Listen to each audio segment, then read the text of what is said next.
babies see in black and white? Or, as I like to put it, do babies only use XOR? So, in logic, there's two types of ors. Normally, we say or means you could choose one or the other, or both, right? So, would you like the chocolate cake or the vanilla cake? And so, I mean, I guess that's not a great example because many times those people don't want to choose both. But let's say, do you want to be happy or do you want to have money? People are like, well, I want to have both, right? So there's something called XOR, which is exclusive or meaning only one or the other, right? So if you're offered a drink, say on the airplane, um, I guess again you could choose both. Let me think of another example. Okay, so you have a set course in front of you. You get to choose an entree. You can't choose multiple entrees. You get to choose one entree. It's or, XOR, exclusive or. And going back to the idea of babies. So do babies know how to think in more than black and white? For example, can they be hungry and tired at the same time? I would say, why not? We all can, right? Like many times, I'm tired at the end of a long day, say, of hiking. I'm hungry, and I choose which one to prioritize first. Right? We all have different preferences. Some people will prioritize going to sleep because they're tired. Some people say, well, I'm hungry, let me eat first, right? I don't care how tired, I want to eat. And I would say, in my case, eat first, right? In some people's case, sleep first. And so obviously, we have different preferences.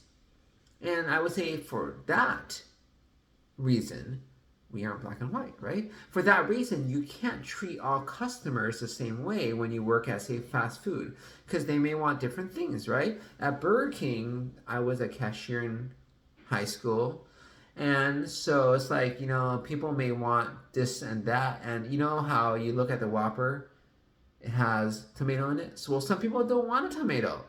Well, they get a choice. This is way before to have it your way or my way, right?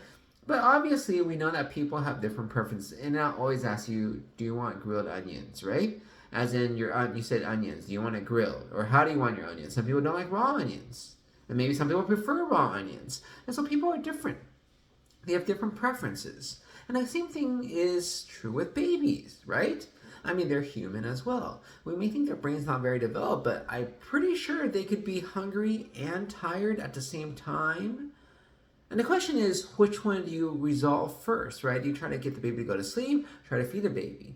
So I would say that most of the time, the parents do whatever's easiest for the parent, right? For us, she's hungry and tired, but it's near her bedtime. I'm going to feed her first because then she might go to sleep for a little bit and then wake up because she's hungry. That's for me, right? She might have preferred it another way, right? Sometimes we get home, we're tired, we're hungry. Like, let me take a nap first. I'll wake up later and eat. Well, yeah, we have the option of doing that because we have money, right? We get to do our own thing. We have hands, we have feet, we know how to drive, blah, blah, blah. But the thing is, are babies black and white? And I would say, why do you think, or many people think, that babies think in black and white?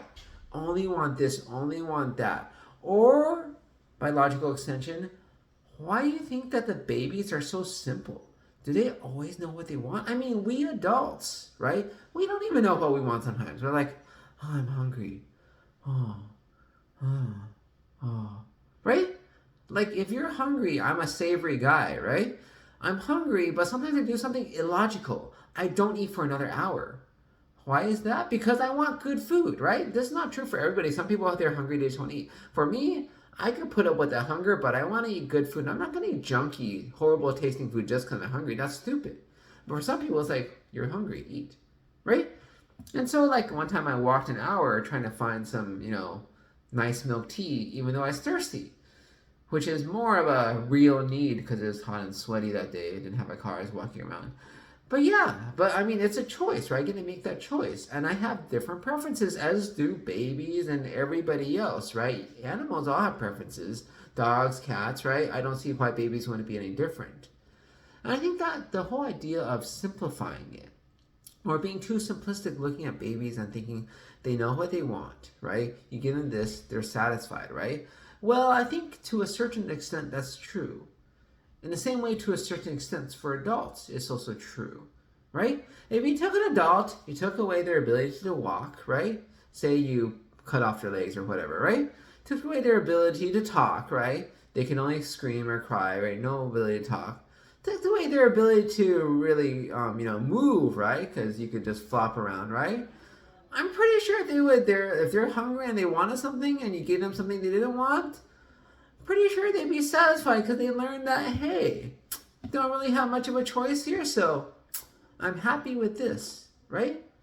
I mean, they're very limited in what they can do, right? Is it because they're satisfied because they got what they wanted, or because they don't really have much in terms of choices, and thus they don't have expectations, right? It's like, do you really think in some poor parts of the world that people are satisfied eating mud? I don't think so.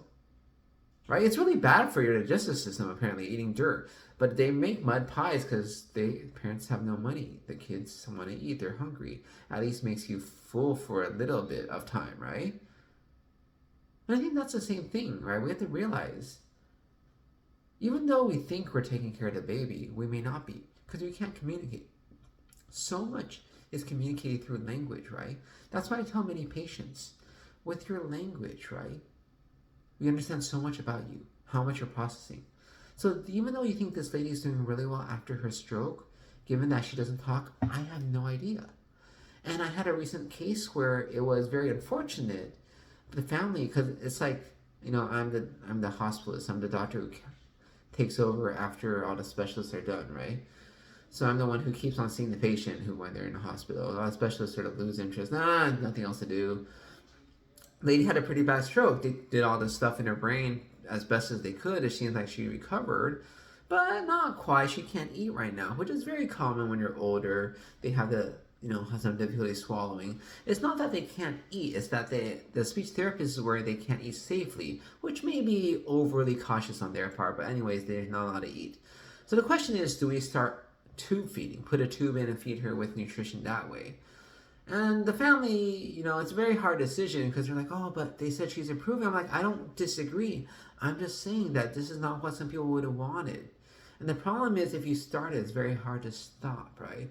So I usually recommend a limited trial, right? Because, she didn't want this forever, right? They're like, yes. But then the thing is, they put it in and she could improve and kept on talking, right? And then a week later, she realized she doesn't want to live like this. I feel that's very unfortunate because her brain didn't work so well, right? And now she realizes after she regains her faculties, wait a minute, can't do anything. So the key is, can she be like a baby and get used to not doing much? Just being satisfied with whatever people give you. Yeah, I know I wanted orange juice, you gave me apple juice. The third time in a row. Oh, well, okay, right? And I feel that's the thing about babies. They're actually very complicated. They're not that simple. It's just because we can't communicate with them. We don't know what they want. And all we know is they cry or not. Then we presume they're happy. But babies are not black and white. They're not XOR creatures. They're complicated, complex human beings, just like you and me.